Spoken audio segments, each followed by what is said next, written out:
Hey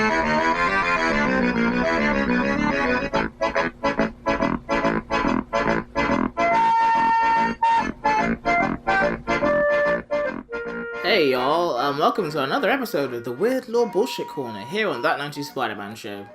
Here on the Spider-Man the Animated Series, you see a lot of villains, but they can't always be a Dr. Octopus or a Green Goblin, or a Rhino, or a Morbius. And that's what the Weird Law Bullshit Corner is about. And here we're talking about our 10th ever, bullshit villain. Who could it be? I wonder. You probably already know if you actually listened to any of the episodes, but we'll keep it a surprise. They'll probably also know by looking at the title of this episode. Yeah. Well, we didn't know they can read. Oh yeah, that's true. Yeah. Well, I guess we are explaining comic books, so yeah, they can't read pictures either. Pretty colours. We're doing that thing where we start berating the hypothetical listener again. Oh, they're used to it by now. That's what they expect from us. Here on That 90s Spider-Man show. I'm one of your co-hosts. I'm the incoherent Henry Smith, and alongside me, I am the interdalmational Jack Godwin. And yeah, we're talking about none other than The Spot this time around. And if you're new to the Weird Law Bullshit Corner, first of all, get between those walls, get really in that corner, because we're going to talk about this shitty villain. Well, I kind of like the idea of Weird Law being this place where everybody knows your name.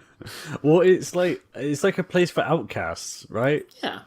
I mean, out there, listeners out there, and maybe us, probably us, probably are us. In the Weird Law bullshit of our universe, as opposed to Marvel 616. So what you're saying is that somewhere in the universe there's someone doing a Weird Law Bullshit Corner on us. In a parallel universe, maybe, yeah. Yeah. And in the parallel universe, someone's doing one of them. And I mean that there is a, so let's say our Earth is Earth 69. Nice. The Earth 69 equivalent of the Gibbon okay. is a thing that exists, and it could be you. That is the most depressing thought I've ever heard in my lifetime. Yeah. You could be the Gibbon of a universe. Yeah.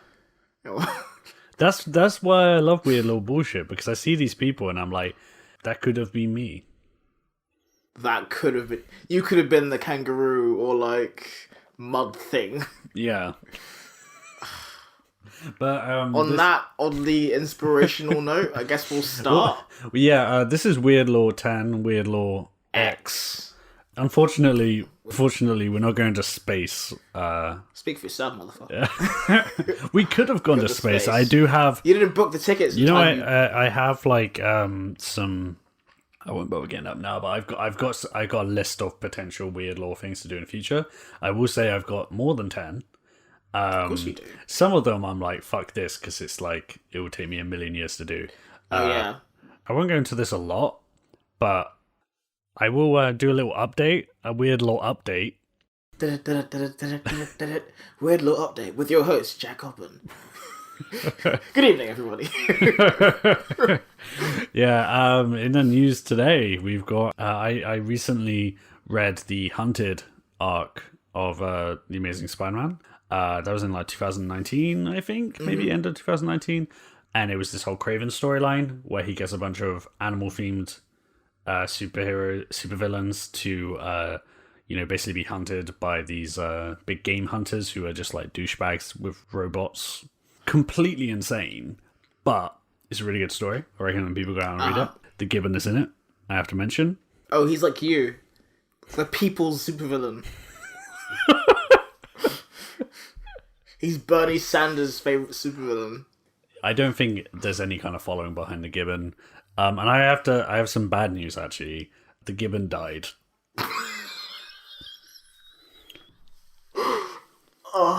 R.I.P. R.I.P. Martin Blank, who I almost called Martin Short again for some reason. In memoriam, Martin Blank. In memoriam, I can almost remember his name. Anyway, yeah, this is a long preamble to say that basically the Gibbon in this scenario is just having the worst time. He's being hunted and shot at and everything. And then... Wait, what does it get bad? Because that's regular Gibbon life. Yeah, but it's depressing because this whole issue focuses on him and his he I'm starts assuming thinking. it's crippling depression. They re-canonize all the Gibbon bullshit that we covered in Weird Law Bullshit number 2. So it's 5, yeah. Yeah. Because Anyway. 4 is Dr. Octopus' wedding. Okay. Cool. We Yeah. could be talking about anything else but the Gibbon. If you go back to number 5, like you can find out all about the Gibbon, which he goes over in this issue again, which just to make sure you know that all that stuff happened canonically still. Yeah. Despite all the universe resets and everything. We didn't make since this the up. We want to 70s. keep everything the same. Yeah. The Gibbon is exactly as pathetic as you know him. Yeah, literally, like, Secret All Wars. of the fans getting people upset, getting like, oh shit, they made the Gibbon kind of respectable. Hashtag not my Gibbon. The 2015, I think it was 2015, Secret Wars event, like, reset, like, the whole Marvel Universe, but the Gibbon's life stayed exactly as she. Yeah. When they rewrote the Perfectly universe, balanced they the were universe. like, yeah, it needed to happen. But anyway, he just gets, like, shot, and he's, like, bleeding out and stuff, and he's reminiscing, and it's actually really tragic, and he kind of goes out, like a bitch? Well, he goes out swinging, but it's not, like, heroic, or, like, you know, he's saving a child or anything like that. Oh, is he swinging at a child? No, he's just running away, and then Spider-Man catches up, and then basically he gets fucked over by the Vulture because the Vulture's there, and then it's like, "Come with me, Gibbon," and then it turns out he's like, "Oh, what's the plan?" And he's like, "I'm faster than you. That's the plan." And then the Vulture escapes, and Gibbon gets shot at, and I think pretty sure he dies in Spider-Man's arms. It's kind of sad. Yeah, and I was really waiting for the turnaround where it's like, oh, and then in hospital, the Gibbon's fine. But Does no, he have like a Rock Howard moment where he's like, I see them all go by like tears in the rain. And it's actually a really similar mood to that scene. It's a great comic, but anyway, yeah, the Gibbon's dead. Anyway. So we've got an outro. We're not actually talking about the Gibbon at all today. No, this time we're talking about the Spot. It's normally like a surprise I drop on you, but considering you dropped the surprise 2 weeks ago when we were doing the episode The Spot, yeah, we're doing The Spot. No, it didn't feel right. If you guys haven't listened, we covered the Spot episode on Spider-Man the Animated Series last episode, and this time we're just going into his comics, and much like Big Wheel, and also much like Carnage, like there's just too much to be like a bonus segment. There's just too much going on, so we have to talk about it here. We had to like dive right back into the archives, don't know the Carnage origins, but like it's someone less respectable. It's not as long as Carnage stuff. Oh, that'd be a shock if it was. Which that was exhausting. But this sure, but like it's longer in time, right? Oh, so it takes over a longer place in time because he doesn't die pathetically right away, does he? Sorry, say. At least he didn't like die pathetically right away. Did you say die pathetically? Oh, die pathetically. Yeah. I thought you were combining hypothetically and die into one word. Oh, I could also do that, but like no. die pathetically? Die pathetically. Wow. Well, I'm just saying But it's like diaper as well. And die pathetically. Die pathetically? Like hypothetically if he was wearing a diaper? I'm assuming, like, he's just, all the space travel and all that, he's probably shitting himself constantly, so I would wear a diaper if I were him. I guess though he's got, like, the portals, so he doesn't need a diaper. I'm really surprised that you run with, like, the sleep-deprived thoughts that just came out of my face. That's why I'm your co-host. Yeah. This is what we do. I actually had to interrupt you from running with this thing I said in a half-delirious, I've just woken up from a 10-year coma, and the doctor has to escort you out of the room because you're, like, talking about my random ramblings. There's something wrong with my brain. Anyway, The Spot. The Spot. Jonathan Ohnn. Yeah. Ohnn? Ohnn? I'd say Ohnn. Yeah. Because he gets owned a lot. I never thought of it like that. Yeah. Jonathan owns. Jonathan, go own with the podcast now. Jack is staring at me like I punched his mother in the face. Yeah. Mostly because, like, you forgot again that shrugs aren't audible. I think you're not shrugging loud enough is what I think. I'll go into The Spot. Just as a brief overview, which I can reveal now because this is one of the ones where it's not a surprise for you. For anyone listening, The Spot, like give it a little Google or something, or click in the link in the description and you can see images. It looks like a on guy our in like a website. dalmation wolf suit. Yeah. Yeah, he's just covered in spots. It looks like a costume. Those spots are actually portals which he can pick up like objects, throw. They're two-dimensional. He can enter through them to go to this dimension of spots and go through them and teleport different places. It's a little bit unclear how it works. He's ridiculous. The comics know he's ridiculous, but it gets real dark.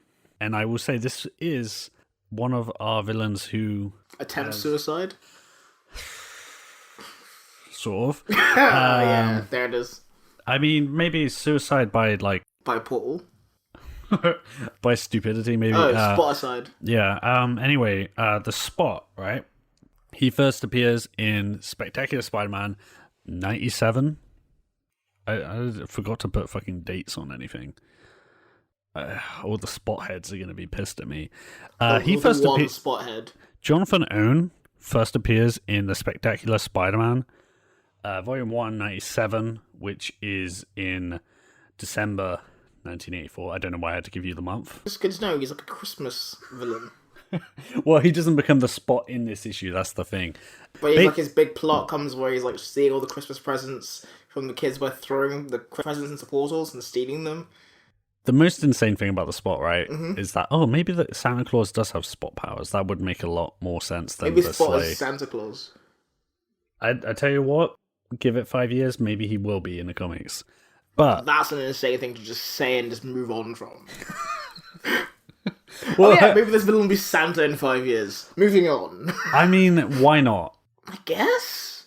Okay, so Santa in training, the Spot, Jonathan Ohnn. Yeah, he was created by writer Al Milgrom and artist Herb Trimp in 1984. It basically is like this like 3 or 4 issue like ramp up to the Spot. He gets God. an arc, but it's just ridiculous, and all the important players are not the Spot. He's a consequence of his own storyline. Basically, this is all following on from some insane stuff that we briefly covered in our comic origin segment on Silvermane back last season. Oh, Remember where Silvermane turned into a cyborg? He turned into a lot of things. Well, it was mostly the cyborg thing. I just keep thinking of the giant baby. Oh, no, the Oh, baby the regular sized baby. the baby is the first thing he did. And then he became a cyborg. Like a cyborg old man. With old man face on the vaguely remember cyborg. this, yeah. Anyway, So the baby was like his Uncle Ben incident, and that's his like...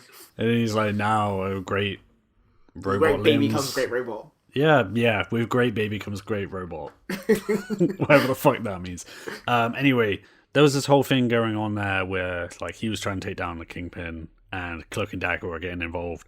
All this nonsense happened, this big fight in Kingpin's headquarters where Kingpin was trying to like use Dagger's light powers. It all went to shit, all blew up. Kingpin's pretty pissed because all his techs got fucked and he lost... Like one of his henchmen is now like maybe died somewhere. Why does the Kingpin constantly have these fights at his own house? Yeah, it's a bit. I tell you what, in some of the dumber Spider-Man comics, it does become a bit like Spider-Man the animated series, where they just turn up in his office basically all the time. Shit. Meredith, you Holloway cool. Spider-Man's here again. Just as a side note, do you think in the animated series that Kingpin like gets in his car, right? And then, like, drives to work at Crime Central? Or do you think he has, like, a bedroom by the office? I think he used to drive to Crime Central before he got divorced, now he just lives in his car. Because Vanessa got a house. Yeah. He just he sleeps on the floor at Crime Central, and Smythe comes in the morning and is like, "Oh, Smythe, what are you doing here? I was just, I fell." I think Herbert Langdon sleeps at the foot of the bed. Yeah. There is no bed, it's just like a couch, it's a sofa. Yeah. Just a really A futon. damaged sofa. Anyway, Jonathan Ohnn is a scientist working for Kingpin. Just one of his scientists. He has a whole Just some team dude, yeah. trying to make stuff to do crime with. They're cleaning up from the wreckage of this fight. And Ohnn realizes that one of his machines actually picked up some of the radiation emanating from Cloak. And Cloak, for those who don't know him from the comics, or actually his appearance there's a Cloak and Dagger TV show, which I haven't seen, but There's appearance in every episode of that TV show. Yeah. Well, actually, who knows? Maybe the way these Netflix things go. Maybe he only turns up in the last episode. Or he turns up in most of them, but there's one episode where it's like a flashback with something completely unrelated. Yeah. But anyway, Cloak, he basically has this like dimensional thing going on inside his cloak, so he can like put people in this like dark dimension, but not the dark dimension. Just like another like legally distinct dark dimension. It's just like an actual dark dimension. It's just like a room with the lights out, and it's super cold, and apparently it sucks so much that like criminals who go in there like come out later and they're like, wow, I'm not going to be a criminal anymore because that was garbage. And anyway, some radiation came off this dude, which Ohnn picked up during the Random fight. question to derail this like segment: is Cloak black? Yes. Yeah. Anyway, Kingpin's basically trying to like push his scientists to like come up with some powers and do something like that. And John basically keeps this radiation on the down low, but he's like, oh, I've got something going on, but I'm going to look into it. And doesn't And then all tell. Kingpin scientists got cancer? Well, basically... Oh shit, Johnny just had like this radioactive material in the office and didn't tell anybody, so they all got cancer. I mean, it didn't go well, necessarily, because the radiation that he's studying coalesces to form a tight circle of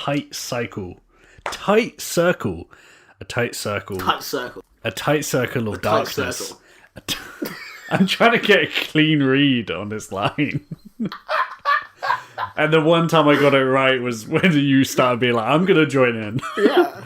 It's a tight circle of darkness. Basically makes a mini black hole. Yeah. with no gravity around it. So it's just like this hole. And it starts to destabilize and get a bit unstable. So basically and I forgot what name is. Dives headfirst into it. 100%. That's exactly what he does. What a horrible scientist.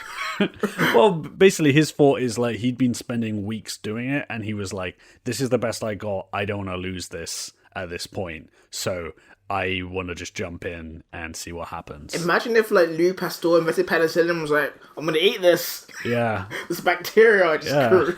Hopefully it doesn't kill me. What a horrifying science. He jumps into this hole and appears in this polka dot dimension, basically the same sort of place we saw in the show. Mm-hmm. He sees like what he calls like a collection of dots he like feels a familiarity with, so he kind of goes towards them and then goes through a hole and then comes out. Will move in a different dimension. Or I feel like an affinity to this particular cluster of interdimensional portals. Yeah. What if you think about it? If you've got no clue what to do, and then you have just a tiny instinct like, I'll go over there. That's better than doing nothing. How do you have like no instincts? Go back the fuck where you came. No, but he didn't know where he came from. He's like, what's going on? Where am I? That feels right. He goes that way, and then he comes out as spaghetti. No, he comes back into the lab, and now he's covered in spots, and he's like, whoa, this is weird. He even like at one point like touches his own chest, and then like his hand just goes through himself, and he's like, wow, that's fucked up. Yeah.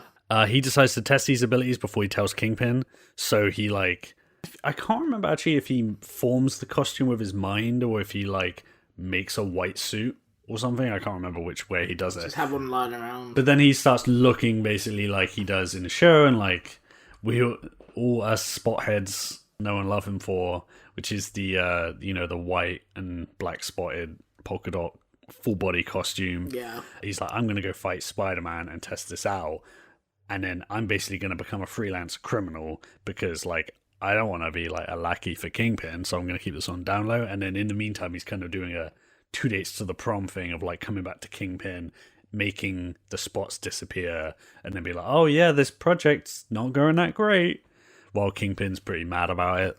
Kind of similar to the show. Yeah.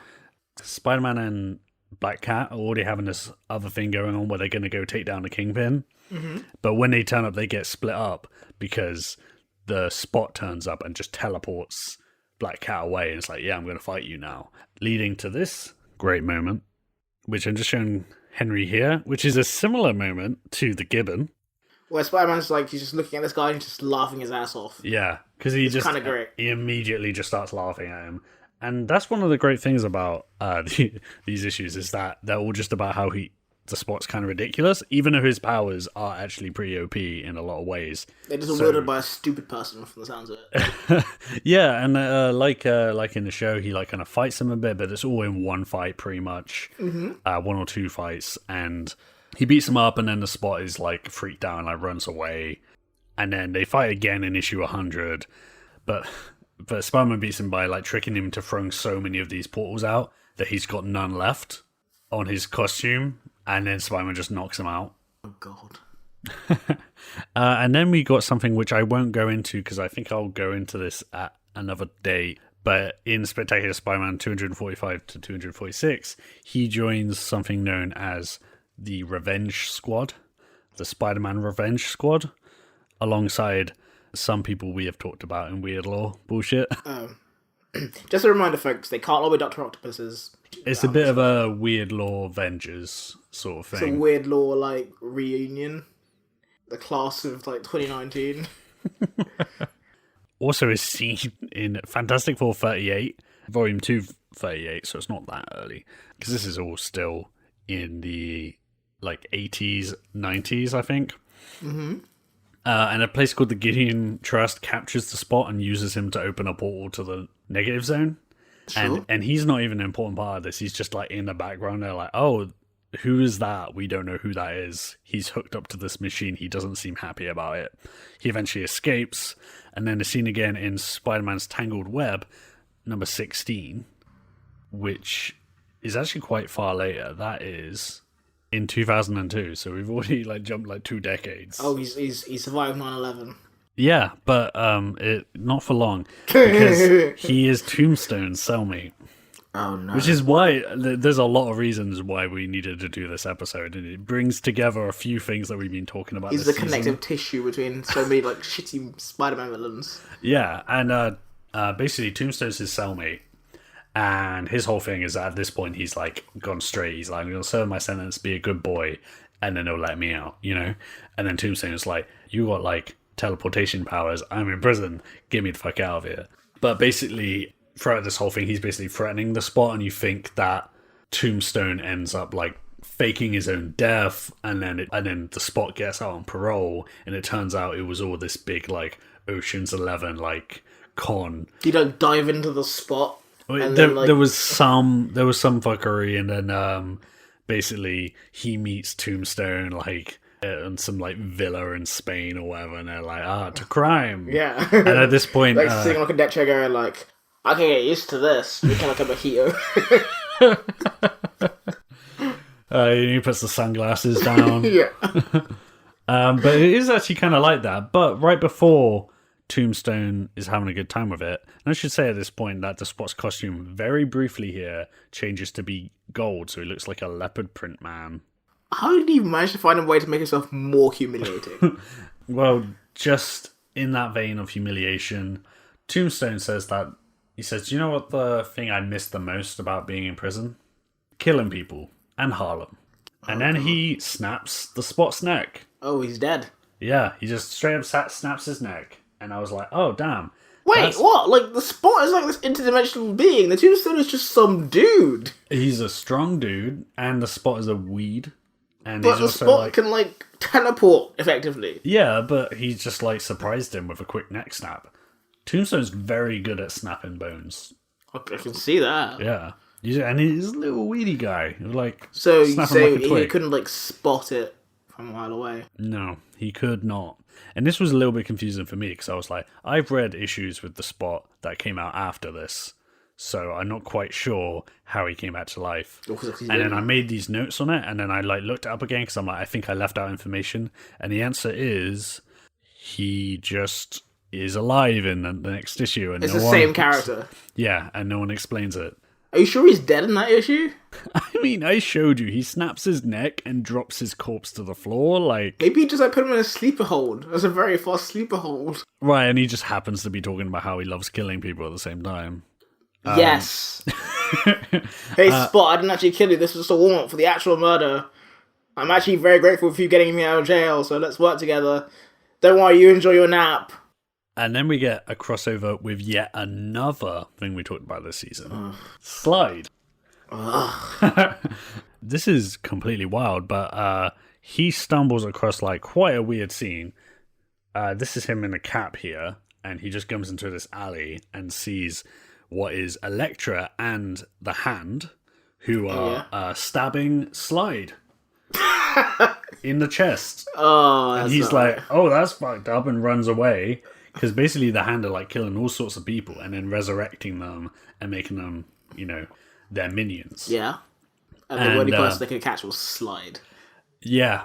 And they get the spot, so they they capture him. And bearing in mind, this is I believe the first issue he's back after his supposed death at the hands of Tombstone, and it's the same person. It's still Jonathan Ohnn. Does he bring up the fact that he died? No, not that I remember, at least. And he's running away. They catch him. They kill him. Why is he running? Why are you running? Why are you running? You can teleport. What are you doing? I can't. Well, I think he does teleport, but anyway, they're ninjas. They capture him. He can they kill literally him. teleport. They stabbed him. They're ninjas. They killed him. And then he's resurrected by the Hand, because they love resurrecting people. He becomes this part of this big assault on S.H.I.E.L.D. on the helicarrier. Mm-hmm. And Wolverine is there fighting all these low tier villains that got brought back to life. And then off screen, it's implied that Wolverine kills him. He dies off screen. Yeah, it's just one of those things where Wolverine's killing a bunch of dudes, and then because he's gone berserker rage. And he's like, "Oh, I'm sure gonna kill that guy with the Dalmation costume on. Yeah, he's really pissing me off. He's the one who sent me into berserker mode in the first place." And I can't remember the exact thing, but I'm pretty sure he runs off panel, and then you just hear screams, and then Wolverine comes out covered in blood or something. So I might be getting that wrong, but it's heavily implied that he dies regardless. He is shown God, again. I hate killing Dalmatians. He came back. I think that might be his last death. I'm not sure. I mean, this is a journey for me too, because I read these notes a long time ago. But his next big thing is that he comes up in weird and kind of great series called Supervillain Team Up. It's got two titles as well, which is really not in its favor. It's called Supervillain Team Up: Modoc's 11. Modoc's 11 is an amazing title. Yeah, exactly. They should have stuck there with their guns there, but they were like, no, we need to call it. They were cowards. Yeah, absolute cowards. MODOK, mental organism designed only for killing. Yeah, that's it. Right. That dude, big floating head. Voiced by Patton Oswalt in that new cartoon, whatever. And he's got this scheme that involves him fucking over AIM, who are his organization, but he got ousted by someone else, and he's doing this really long con. It's actually a great funny series because it's just like the Ocean's 11 thing, but they've recruited all these crazy supervillains, and the Spot is one of those people because he's great for a heist, obviously. Well, his powers are. I'm assuming Jonathan Ohnn is probably gonna die at some point. What do you mean he's probably gonna die? He's just died 3 times. So he's probably it's like he won't die a 4th. Anyway, the Spot betrays them all. He betrays the whole team. Because they're trying to steal this high-tech alien device, and then he ends up selling it to the son of the Mandarin, who basically has all the Mandarin powers. He's effectively the Mandarin at this point. He's a little baby Mandarin. Yeah, for those who don't know, in the comics, the Mandarin has 10 alien rings that all have different powers, and he's like an Iron Man villain. Which means he's probably somewhere from the Far East, because... Oh yeah, it's a really horribly racist original portrayal. Because all Iron Man villains for the first 20 years of the run were just super racist. Yeah, they're just it's all Chinese people and Russians stuff. Yeah, it's weird. But at this point, it's someone else, and he. It turns out he's the guy that the Spot made this deal with. But then as soon as he hands over the loot, the Mandarin's kills him. Yeah, he's you just betrayed your employer, so you're not trustworthy. So you're just gonna betray me. So I'm just gonna fuck you up first. And then he uses his it's called dark light ring. It's not a black light. Oh no! Now they'll know how many times I've fucked in this Spot suit, and it comes out blank. Because he has a.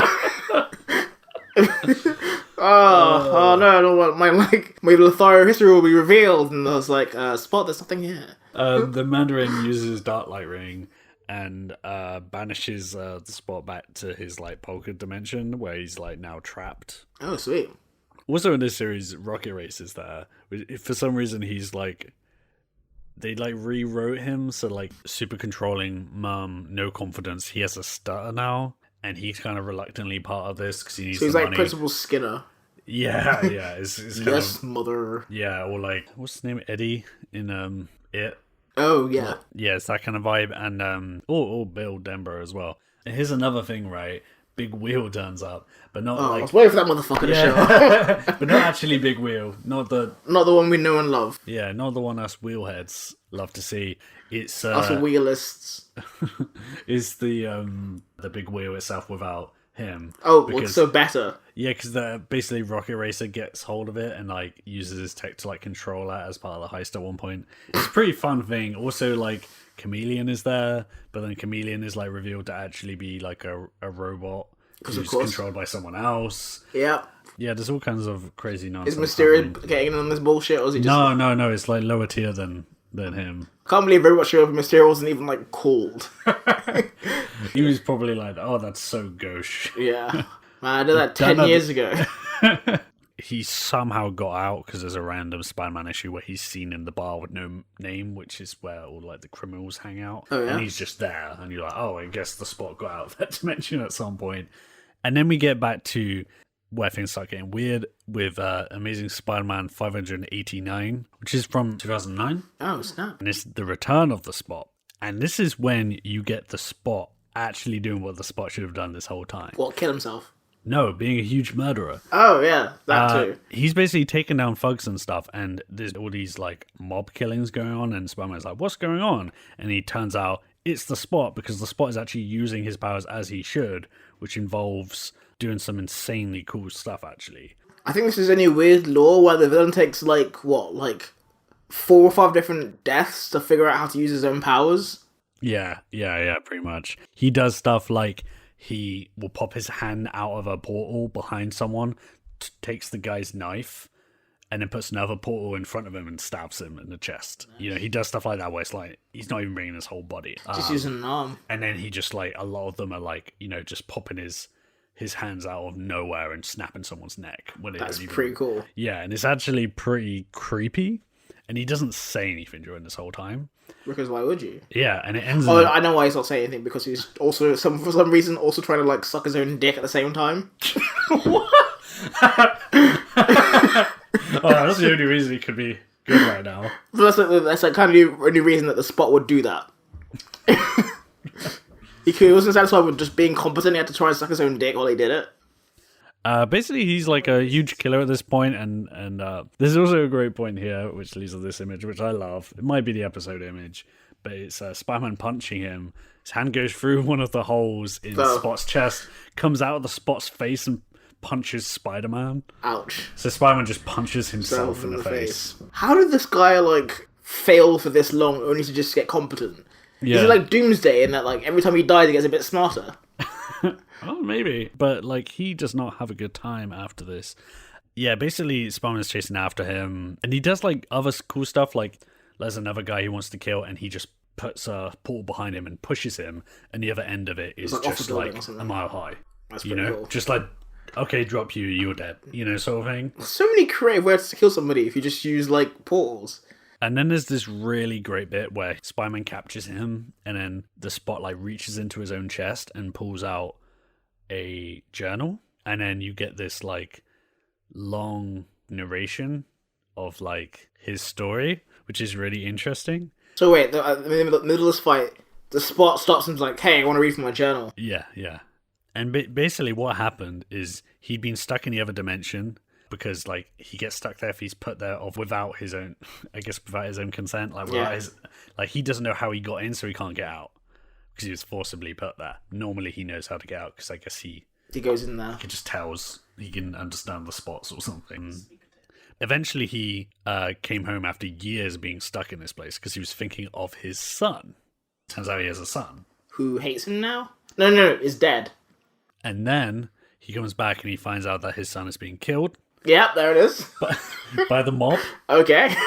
For being basically in the wrong place at the wrong time. Kind of, I think, Punisher family death sort of thing, like on a crossfire. And then how this was all this big revenge thing. And it's quite funny because, like, he does all this, and then it cuts to Spider-Man reading it, and the whole page is just covered in spots. And he just looks at him and he's like, I can't read this. Sorry, I was doing that so long, I forgot how to write. So it's like this really like beautiful thing, and then it's just like, oh, I don't know what the fuck you're talking about.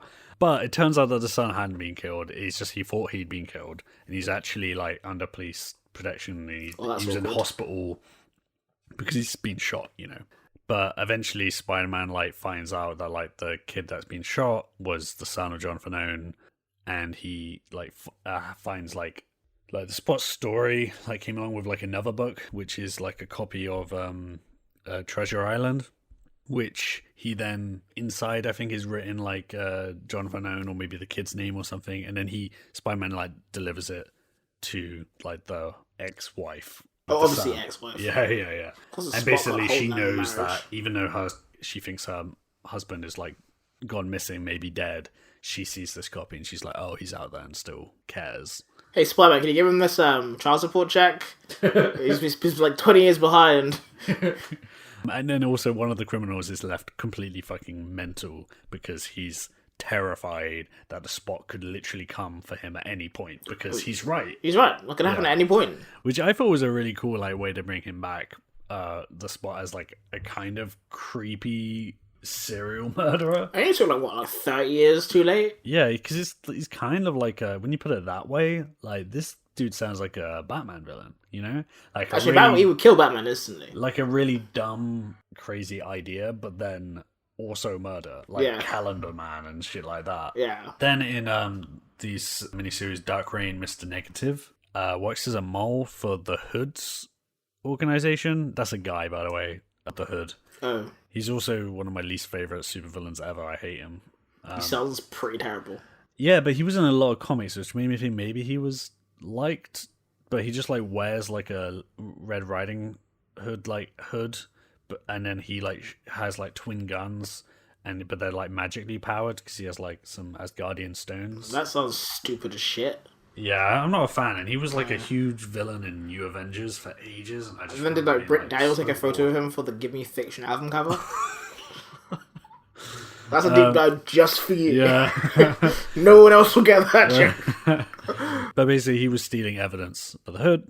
I only mention this because randomly, like Mr. Negative, who people know from being Martin Lee in the Spider-Man game, he mentions that he was like, "Oh, your power comes from the Dark Force, just like mine." So it's like all wrapped up in that dark energy bullshit. Works for Doc Ock briefly in Amazing Spider-Man 642, where he is apprehended by Spider-Man, obviously. Of course. And then he comes up in Daredevil issue 1. Issue 1, because we're now in an era of resetting the numbering like every like couple of years. That sucks. It's like Daredevil Volume 1 is like from something like 1964 to like 98, and then Volume 2 is like until like 2003, and then it's like it just each time it gets smaller, and then suddenly now we're on like probably like Daredevil Volume 8 or something. It's kind of dumb. And also probably impossible to like chronicle your journey through the Daredevil comics. Yeah, well, it happens in Spider-Man as well. It happens in all of them. Like, but the weird thing is, what they do is then they get close to a milestone, so they switch back to the original numbering. And then, so technically, like Volume 2, like number 1 will also count as like number 241 or some shit. Oh, it's kind of like how like Weezer have like 7 self-titled albums, but you have like a 1 in 7 chance of listening to a good album, but the rest of them were just like really bland stadium rock. Just any excuse to talk about Weezer. Any excuse. He's hired to kidnap the daughter of a mob boss. This is the spot, right? Not the lead singer of Weezer. Right? Yeah, this is the spot, not Weezer. And he clashes with Daredevil. This is actually a pretty fun issue. And he's doing the same stuff. At one point, actually, in this, he does something insane, which I don't know if you can see here. They do a really fun thing as well with showing in this run. I can't remember the name of the artist. But they do this cool thing in these Daredevil issues where they like show his radar vision and how he sees people, and they're like drawn in this like purple, like weird lined way. Yeah, that's cool. And when he sees the Spot, he looks completely abstract because he's just a body part coming out of nowhere, but then the body part just like has holes in it because like his senses are picking up like The spots. a hole Yeah. in someone. That's infinite. It's super weird, but The Daredevil at one like would point, just shit his pants. at one point a spot appears on a guy's chest when he doesn't notice, and then hands come out of his chest and grab his neck and snap the dude's neck. And I'll show you there. That's so It's fucking like sweet. it's super cool actually. At this point he's just not speaking at all and then disappears at the end of that issue, gets away. Like Daredevil's like, well, fuck. And then he is revamped in Daredevil issue 20, where he comes back as a guy called Coyote, where he looks like he's got a whole new design. He looks creepy as fuck, and you're like, oh, this is actually like a new cool villain. And here is him here. Oh, that's fantastic. Oh shit, he's got Daredevil's head and like a... He has this weird thing where he's like put a portal in Daredevil's neck that is like held together with this collar so that he can hold Daredevil's head in his hand without actually disconnecting it. So much work. Yeah, and now he looks like a lot different because he's fully like black, got like long spiky fingertails, he's got like fangs, he's got like these weird triangles all over his face. He actually looks really cool here. So of course, this is not actually Jonathan Ohnn. Jonathan Ohnn died at some point doing something really stupid. No, it's there's some real... He starts again like doing it, you're thinking, oh, the Spot finally got his shit together in an awful way, because Daredevil finds out that he's basically smuggling drugs through the Spots, because that's the best thing to do. Yeah. But then he's also now moved into human trafficking. Oh yeah, that's And it gets way worse than you could ever think it would get. Way worse. Way worse. Because then Daredevil comes across this. It's a cupboard full of heads. Oh yeah, for the smuggling. Yeah, he's done that collar thing for all these people. So he basically kidnaps people, removes the heads, shoves the head in like a cupboard, and then their bodies stay to work on like farms and shit. But the head's still alive? Yeah, because they've got the collar. Oh my god. So it's just like they don't know where they are. Their head is in a cupboard in a pile of heads. All they can do is just speak. And like lick each other, I guess. Yeah. And then it's actually kind of ridiculous because at one point he opens the door and like he has like a bowl of like food and just like throws it in there for the heads to eat like their fish. And meanwhile their bodies, That's so great. their bodies are like on some sort of like plantation in like South America with like armed militia and stuff, are like, you know, and they're like, you know, being a resource to like carry shit around or do whatever slave labor. How is the Spot not just loaded? He is super loaded at this Yeah. point. But it's not the Spot, it's Coyote. It's Coyote. I actually, when I first read this issue, I think I misunderstood and I thought, oh, the Spot has become cool. But it's not. No, because I reread it and there's a fun thing actually where like Daredevil like gets him to monologue, and while he's monologuing, Daredevil like uses his cane and just like is an actual blind person for once, like trying to find his way around. Yeah. Because as much as he's got the ability to kind of see the world through his senses, like without that. But like he's also like figured out how to like be a blind person, Yeah. because he can't just be like, oh sorry, I don't need to know how to like be blind. I have Yeah, powers. he has to pretend. But He has to he's like basically convincingly pretend. he's So been at this point, investigating. Daredevil's head is like separate from his body. Yeah, and in Coyote's hand. Okay. And he's like talking to him like Hamlet. To Daredevil or not to Daredevil? That is the question. And then Daredevil is just like headless corpses like feeling around trying Yeah. to figure shit out. That sounds really like, I'm sure it's really dark and grey, but it sounds hilarious. And that's when he finds who is powering this stuff. And it is the Spot. He's all strapped up with wires going into his spot holes, and it's kind of horrifying. Oh, at least he's useful now. Yeah, and Daredevil disables Coyote with a collar to like fuck him up, because he like puts it around his neck, which kind of like causes this weird feedback. So he like collapses, and then he disrupts the machine, so he frees all the slaves and everything. And the Spot, because of all this experimentation, has basically become like a monster. And Like a good monster? It looks fucking awful. It looks so freaky. Oh my god. Yeah, it's Oh, it's definitely worth looking this up if you click the blog link in the description. By that he means that don't look it up ever. It's awful. Yeah, it's basically like he's like got his own arms and hands are like coming through the holes in his own body repeatedly, so he's like kind of this weird jumble of limbs that have like hands coming out of his head and his armpits. It is honestly the most fucked up thing you've shown me. Yeah, it's pretty fun though, isn't it? So many holes, so many hands, so little time. Yeah, and it turns out like Coyote was just like an asshole smuggler who was forced to be used as an experiment when these mob guys like caught the spot, and then like we're like, oh okay, we're gonna use this, hook him up to the machines, experiment on this one asshole we know, and make him the power source. Yeah, and then Coyote like actually becomes super powerful and is like, fuck all you guys, and then starts doing his own smuggling operation, as is usually the way with these things. Then the Spot is loose, like running around like this fucking slasher villain, like trying to get them, and they're like freaked out, and they're like, they hide in this closet. Daredevil like uses all these like the collars together to like cause like some feedback thing to fuck with them. The Spot kind of looks like he's like melting into these spot holes in the floor and kind of gets dragged into that dimension again. But right before he does, he has a little reach out and grabs the Coyote's head and kills him. Nice. So Coyote looked very cool, but he's dead now. He got murdered by the Spot, which is like a fate worse than death. He is later seen in as a cameo in a couple of things where he's just like part of gangs and stuff. But then he actually comes up again in, weirdly enough, Spider-Man 2099. It's number still 11.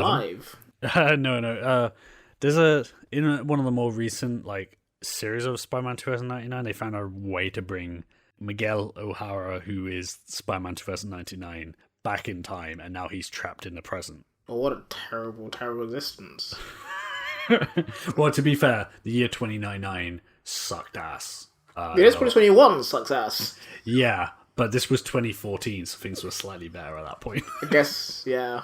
He's in his monster form at this point, and Wait, what? like the Spot, Spies, right? yeah. No, They just have a brief fight because the Spot is being a weirdo. And also, Miguel O'Hara is like, what the fuck is wrong with this fucking timeline? Yeah. What the fuck is that? Yeah, I think at this point, 2099, as Miguel O'Hara knows it, doesn't exist anymore. Oh, great. Which is probably for the best, because that sounds shit terrible. was confusing. It was pretty fun, actually. I liked Spider-Man 29 a lot, until right at the end when they were like, we left every plotline up in the air for Spider-Man 2099, and then we're going to do this series called like World of 2099, which was like 12 issues long and had every character and was like a closing for that like universe, and it was like not great, very confusing, and all the Spider-Man stuff that you wanted to see concluded, they literally hand waved away. Like there's one just like the ending of Lost. Yeah, there's a bit where they literally like in one line of dialogue they retcon 3 things. Where they go like, oh, as you know, I didn't actually die because of blank, and it turns out your brother wasn't actually the new Green Goblin, it was a mind control thing. Also, this other thing happened, and then they were like, yeah, cool, let's move on. I've got... Let's go to the next page. I've got like a dinner at 5, guys. Then he turns up again in 2016 in Jessica Jones. Damn. And this is actually quite a lot of fun. At this point, he is not monstrous, but he is just an enforcer again, and Jessica Jones hates him. Everyone hates him. And like, I just gotta show you this. I don't know how clear this is, but is it just like a card? Oh, so like for the listener, what I can see is like Jessica Jones is in her office, and the Spot just like shoots hand out of a portal, hands her a note, and the note says, "Come outside." Yeah. And in the middle, like, panel is, I think, him flipping her off? Yeah, he flips her off through the portal. Yeah. And then here's another thing of some dialogue from Jessica Jones. Do you want to read out what she says to the Spot? Just so we're clear, I'm going to pull your junk off. I'm going to reach into one of those holes of yours, grab your junk, I'm going to pull it off. And the Spot's like, yeah, girl. Someone's going to touch it. Stick it in the black light. It was kind of a fun thing where she's attacked through a bunch of portals, and like he kind of like grabs her and like pulls her through to like the back of a van and shoves her in there, and then, Of course like, he has a van. and then it's all like he's just an enforcer for another villain. Okay. That's the actual point of the story. But it's kind of a fun thing because you're like, yeah, that's what this guy should be doing. He should be doing low-key crime shit because that is super efficient. And also, he's not very clever. Yeah. And For then, a scientist, he's very stupid. yeah, and then after this, right, he's still got quite a lot of appearances, but I haven't made many notes, to be honest, because, like, in more recent years, there wasn't much going on. He was at one point, like, hired to be part of the new Sinister Six against, like, Miles Morales. And that was quite fun. That storyline, including one bit where like the Spot, like they're trying to steal something and the Spot just like goes through a portal and the Hulk is there asleep, and then he just like walks back out and he just steps back suddenly, and then he just goes, "There's a Hulk in there," and they all freak out, which is quite fun. But yes, it's starting to think of him just like making cameos and things, like in a lot of stuff actually. There's an issue where he fights Winter Soldier for some reason. And it was like a really weird pairing. He also shows up in Amazing Spider-Man again.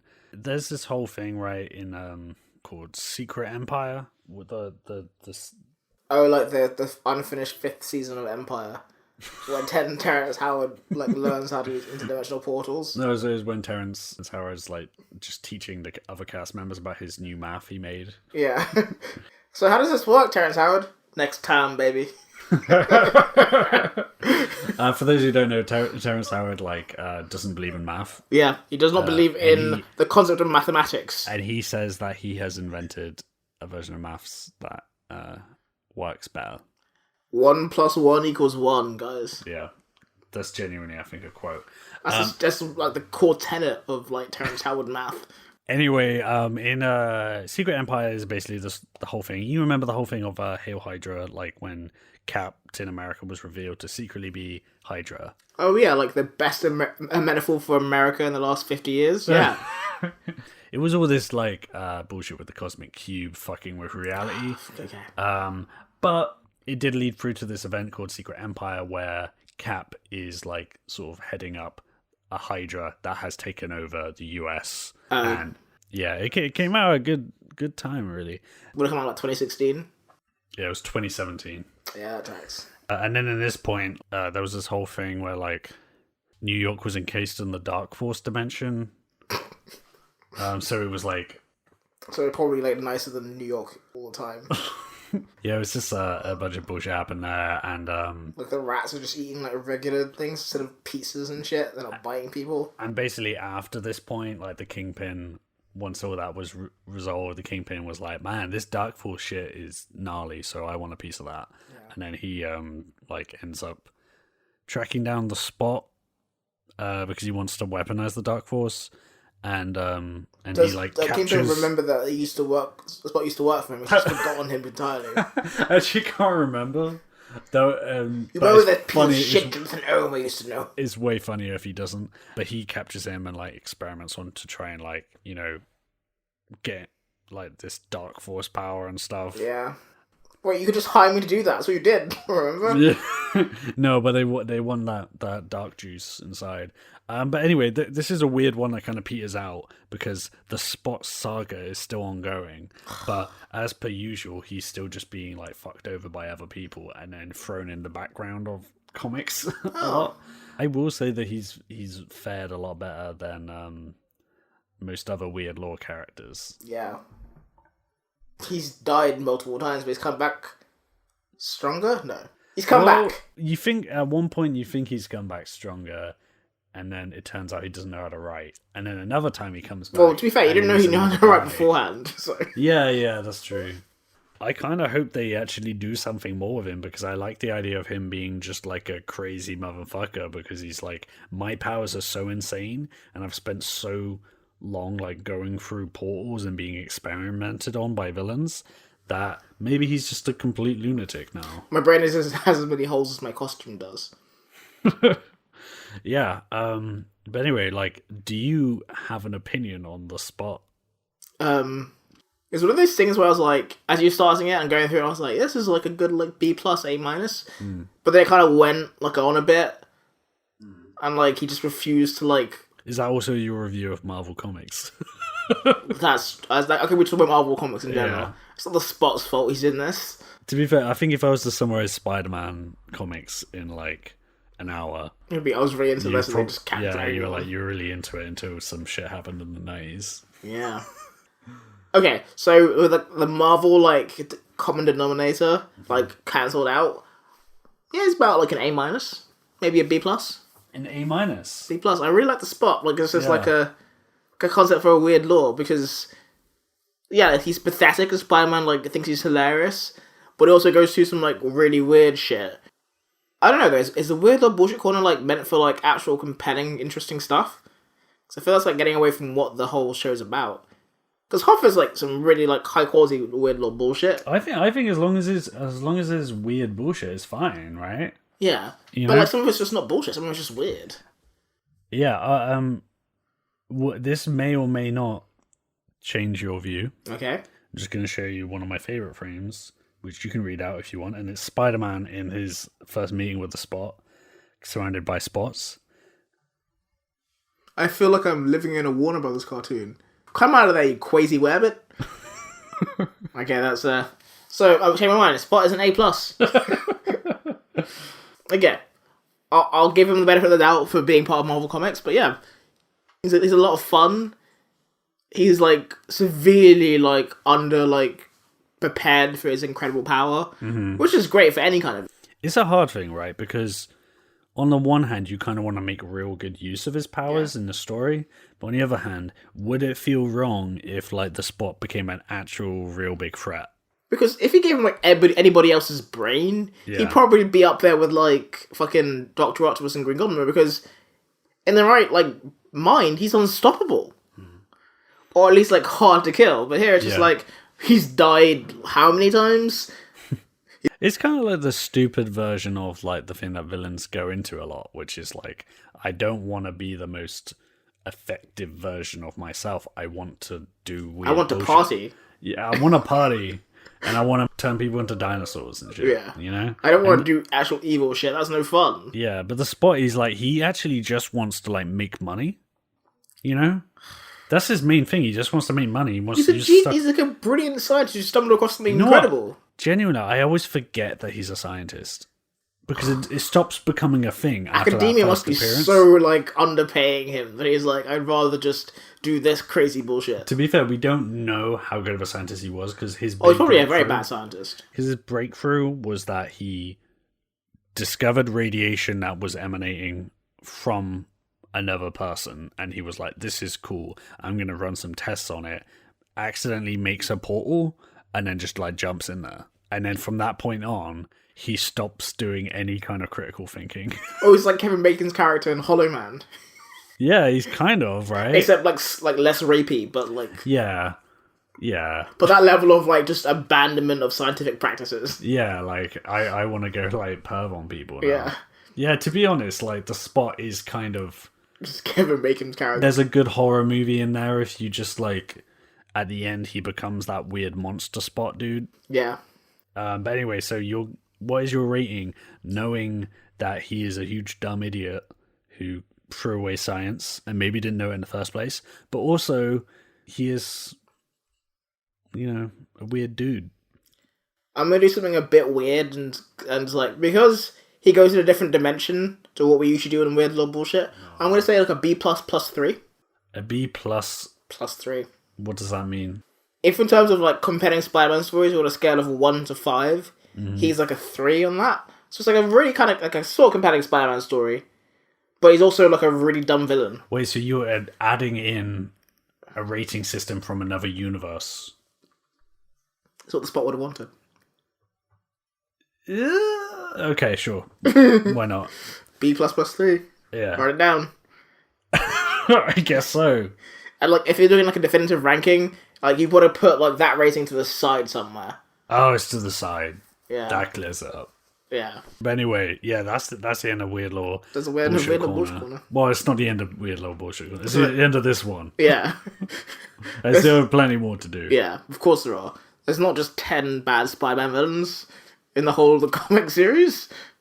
Well, I tell you what, like, the kind of boundaries we're saying are pretty arbitrary, I guess, at the end of the day, because you think like the Spot I don't think is like a bad villain. He's not like the most compelling, but I think almost all his stories are fun or interesting in some way. And he's really stupid. They're just inconsistent and insanely weird and nonsensical. Mm-hmm.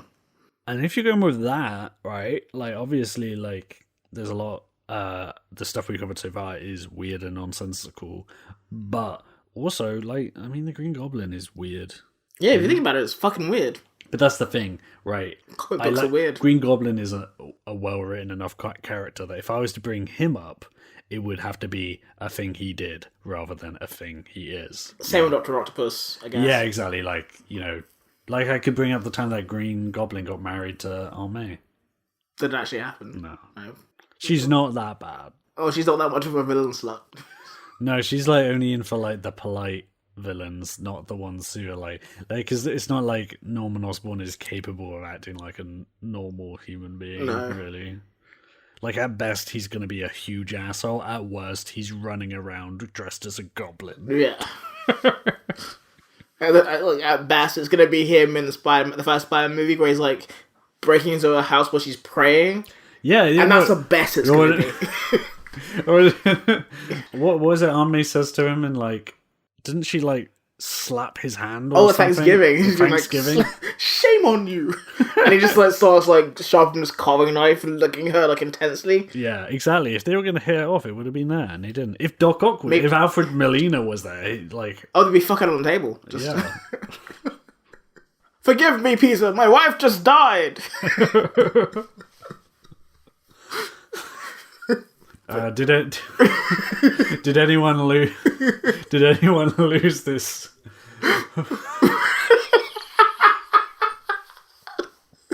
That is such a good joke that I am 100% gonna ruin it. Okay. Which is, did anyone lose this Magnum condom? Because we found the rapper. There you go. There's my Spider-Man 2 referenced Aunt May Doc Ock fuck joke. I'm glad you went through that. I'm sure you're glad you went through this episode. Thanks for listening to another episode of Weird Little Bullshit Corner. We made it double digits, guys. Double digits, everyone. And tune in next week, well, the week after next week, for the continuation of Spider-Man anime series, where we're talking about Spider-Man anime series, obviously. If you like this, Weird Little Bullshit Corner, or this, That 90s Spider-Man Show, we got more of both. So go and listen to them. Go and hear about the Gibbon, who we talked about at length, who is the worst. Go hear about Big Wheel, who's also the worst. And yeah, otherwise, that's been us. I'm Henry, your host, and over there is Jack, who's not gonna say anything. And yeah, this has been Weird Little Bullshit Corner. This has been the podcast, and that has been you. Stop listening to it now. So go about your lives.